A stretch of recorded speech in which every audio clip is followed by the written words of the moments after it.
주의 일꾼 삼으신 구세주의 넓은 사랑 항상 찬송합니다. 나를 일꾼 삼으신 주 크신 능력 주시고 언제든지 주 뜻대로 사용하여 주소서. 내게 부어주시려고 의대에 비하신 주의 은혜 채워주사 능력 있게 하소서. 나를 일꾼 삼으신 주 크신 능력 주시고 언제든지 주 뜻대로 사용하여 주소서.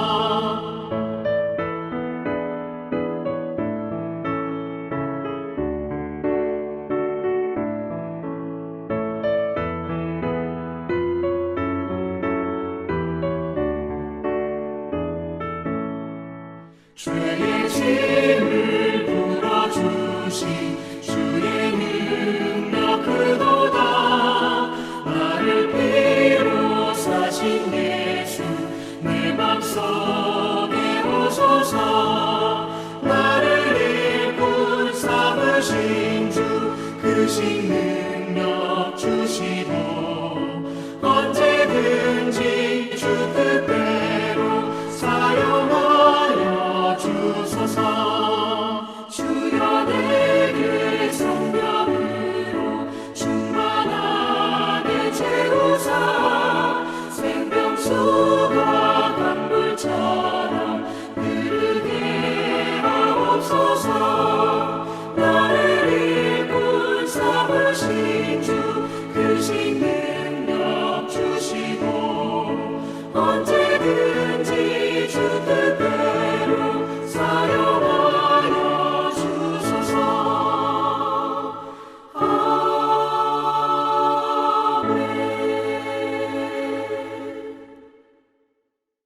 오늘 본문 말씀은 하박국 3장 2절의 말씀입니다. 여호와여, 내가 주께 대한 소문을 듣고 놀랐나이다. 여호와여, 주는 주의 일을 이 수년 내에 부응하게 하옵소서. 이 수년 내에 나타내시옵소서. 진노 중에라도 긍휼을 잊지 마옵소서. 아멘.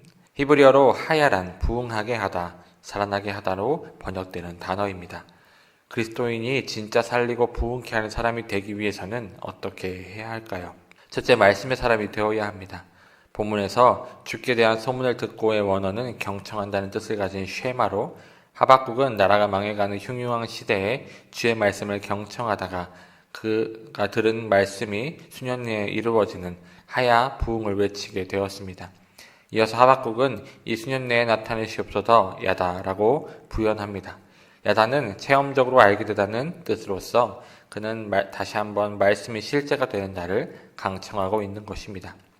시편 119편의 기자는 하야의 길을 분명하게 제시하고 있습니다.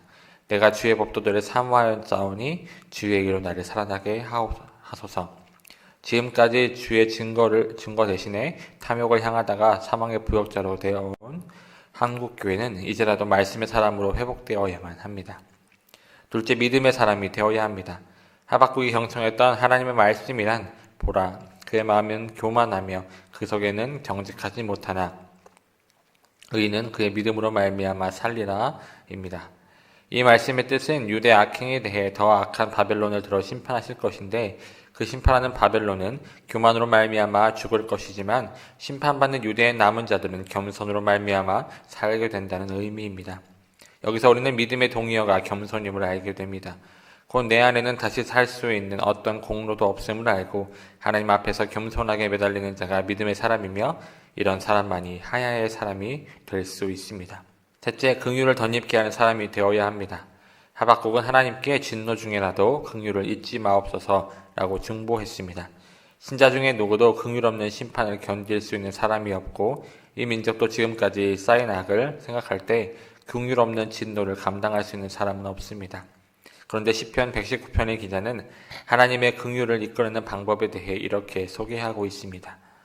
주의 긍휼이 여기심이 내게 임하사 내가 살게 하소서. 주의 법은 나의 즐거움이니이다. 주의 인자하심을 따라 나를 살아나게 하소서. 그리하시면 주의 입의 교훈들을 내가 지키리이다. 내가 주의 법도들을 사랑함을 보옵소서. 여호와여 주의 인자하심을 따라 나를 살리소서. 곧 신자가 말씀을 사랑하고 깨닫고 즐거워하는 것은 이 민족이 하야할 수 있는 가장 확실한 길입니다. 넷째, 성령을 구하는 사람이 되어야 합니다. 에스겔은 마른 뼈처럼 된 시체가 하나님의 군대가 되는 길에 대해 주의 생기가 임하는 것밖에 없다고 밝히고 있습니다. 그러면서 하나님의 명령을 따라 성령을 향하여 생기야 사방에서부터 와서 이 죽음당한 자에게 불어서 살아나게 하라고 대언하고 있습니다. 성령은 말씀에 위배되는 죄악을 소멸하는 불입니다. 성령은 말씀을 제대로 깨닫게 하는 빛입니다. 성령은 말씀대로 살 수 있게 하는 힘입니다. 우리가 성령의 사람이 될 때 이 땅 가운데는 진정한 하야의 역사가 일어나게 될 것입니다. 할렐루야! 새해 첫 수요 예배에 오신 여러분들 환영하며 축복합니다. 오늘 하박국 3장 2절의 말씀은 우리가 너무나 잘 알고 있는 구절입니다. 성구 액자로 만들어서 집이나 직장에 걸어놓는 분들도 많습니다. 또한 연초가 되면 교회의 부흥을 간절히 바라는 교회들이 이 말씀을 큰 현수막에 뽑아 교회 안팎에 붙여놓기도 합니다. 주의 일을 수년 내에 부흥하게 해달라는 기도가 좋아 보이기 때문입니다. 하지만 하박국 3장 2절에 나오는 주의 일은 교회의 부흥과는 아무 관계가 없습니다. 하박국이 수년 내에 부흥하게 해달라고 기도한 주의 일은 교회의 부흥을 말하는 것이 아닌 것입니다. 여기서 말하는 주의 일은 하나님께서 바벨론을 통해 유다를 심판하신다는 것입니다. 하박국 1장 5절에 나오는 하나님께서 행하실 한 가지 일이 바로 그것을 말하고 있습니다. 하박국이 수년 내에 부흥하게 해달라고 하나님께 기도한 주의 일은 바벨론을 통한 유다의 멸망인 것입니다. 지금 하박국이 하나님께 기도한 주의 일은 유다 백성에게 하나님께서 너희의 생전에 행하시겠다고 약속하신 일입니다. 유다가 아무리 죄를 지어도 바벨론같이 악한 나라를 통해 유다와 여호와김을 심판하는 것을 부당하다고 펄쩍펄쩍 뛰던 하박국이 지금은 수년 내에 바벨론을 통해 심판을 받고 망하게 해달라고 기도하고 있습니다. 물론 하박국은 하나님께 진노 중이라도 긍휼을 잊지 말아달라고 말씀하고 기도합니다. 하박국이 이렇게 바뀐 이유는 무엇일까요? 유다를 향한 하나님의 마음을 제대로 알았기 때문입니다. 유다가 싫거나 미워서 바벨론을 통해 심판하는 것이 아닙니다. 유다를 사랑하시기 때문에 기회를 주시는 것입니다. 바벨론을 통해 유다를 심판하시는 것은 하나님의 저주나 형벌이 아니라 유다를 정결하게 하심으로 축복하시려는 하나님의 사랑인 것입니다. 하박국은 영적으로 죽은 남유다가 다시 살아나기를 누구보다 간절히 바랬습니다. 영적으로 죽은 상태에서 다시 살아나기 위해 필요한 것이 바로 바벨론을 통한 심판이었습니다. 하박국은 그 심판을 통해 유다가 정결한 신부의 모습으로 다시 한번 회복될 수 있다고 믿었습니다. 그래서 하나님께 주의 일을 수년 내에 부흥케 해달라고 기도한 것입니다. 부흥은 리바이벌, 다시 살아난다는 뜻입니다. 죽었기 때문에 다시 살아나야 하는 것입니다. 유다는 이미 영적으로 죽었습니다. 하박국은 유다가 다시 살아나서 다윗과 솔로몬 시대의 그 영광을 회복하기를 원했습니다. 또한 유다가 다시 살아나서 다윗처럼 오직 하나님만 섬기고 예배하는 나라가 되기를 원하였습니다. 하박국이 하나님께 수년 내에 부흥하게 해달라고 기도한 그 주의 일은 교회의 부흥이나 사업의 성공 등이 아닙니다. 하박국 3장 2절에 나오는 주의 일은 바벨론을 통한 유다의 멸망을 말합니다. 하지만 이 말씀을 오해하면 매국노로 인식할 수도 있습니다.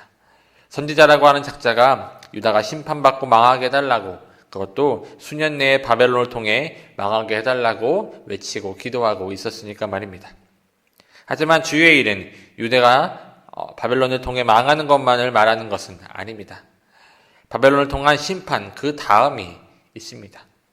하박국이 수년 내에 부흥하게 해달라고 기도한 주의 일은 심판을 통해 유다가 정결한 하나님의 나라로 회복될 것을 포함하고 있는 것입니다. 그래서 하박국이 수년 내에 주의 일을 부흥하게 해달라고 기도한 것입니다. 우리 그리스도인들에게도 부흥, 하야가 필요합니다.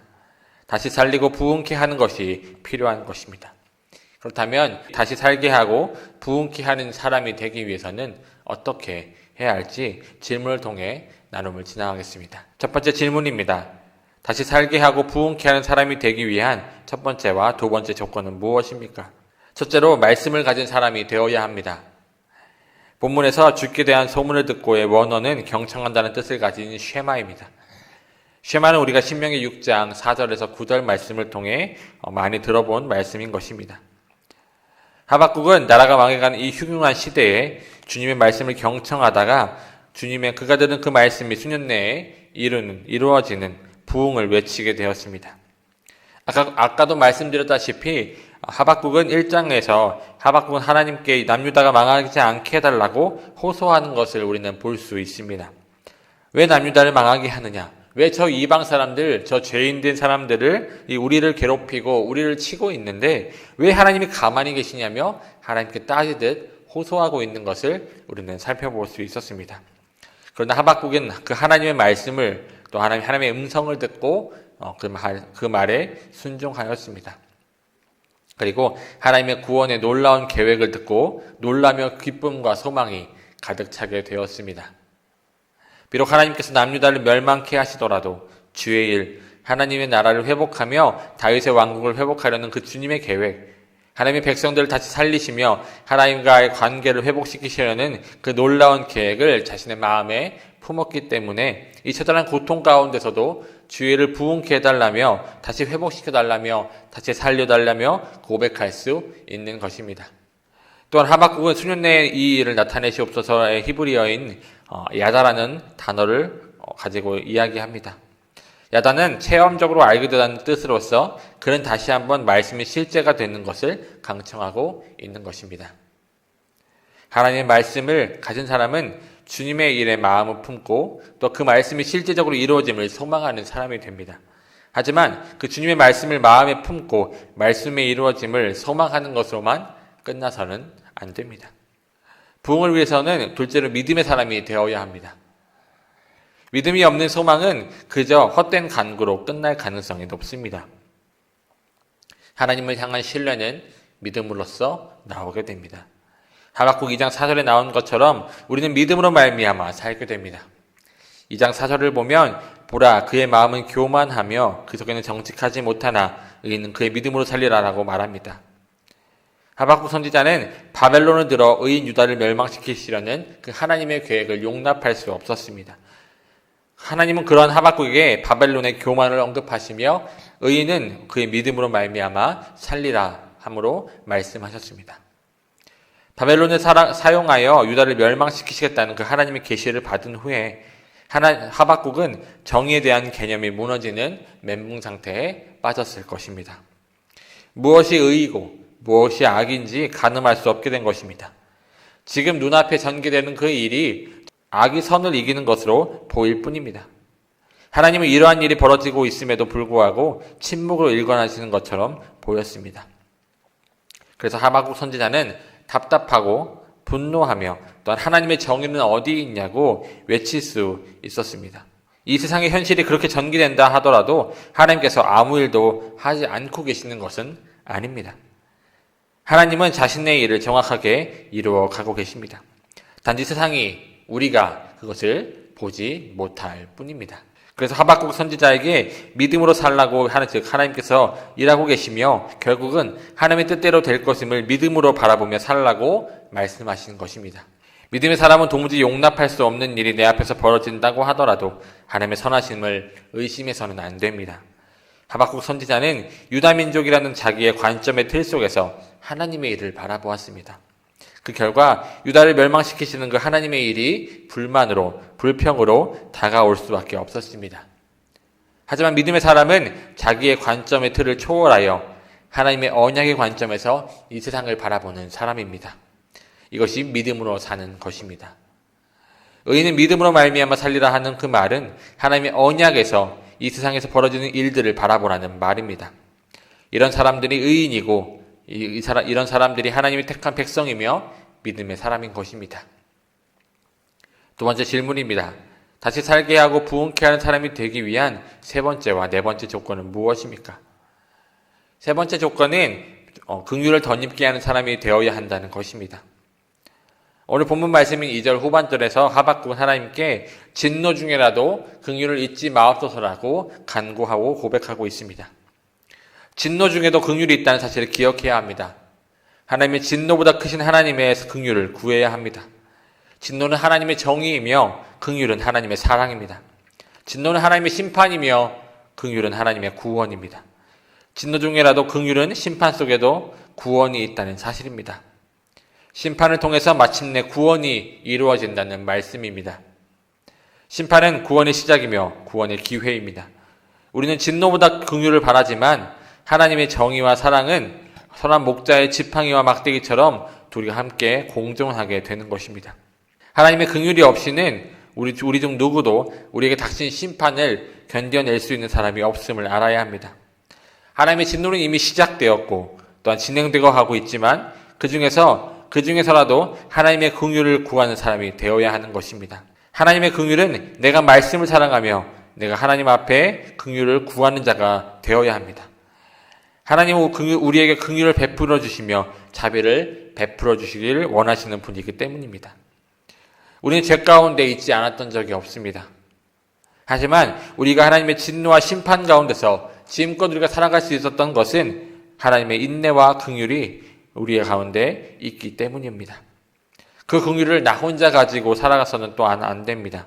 하박국이 하나님께 이스라엘 백성이 진노 중에라도 있더라도 긍휼을 잊지 말아달라고 하나님께 간구한 것처럼 우리 역시 하나님의 긍휼을 나와 내 가정, 내 주변에 전하는 사람이 되어야 합니다. 또한 그들에게 그 하나님의 은혜와 긍휼을 덧입게 하는 사람이 되시기를 소망합니다. 그럴 때 나뿐 아니라 내 주변에 하나님의 부흥의 역사가 일어날 것입니다.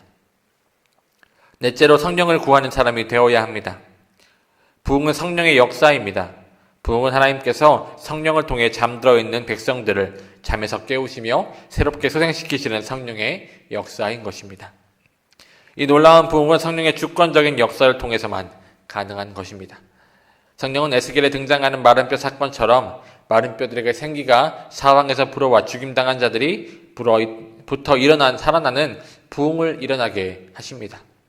또한 사도행전에 나오는 마가의 다락방에 모이는 120명의 사람들이 성령의 역사를 경험하면서 성령을 통해 교회가 세워지며 놀라운 부흥의 역사가 일어나는 것을 우리는 또한 살펴보았습니다. 또한 부흥이 임하는 곳마다 성령이 그들의 마음속에 임하시며 결실이 따르는 것을 보았습니다.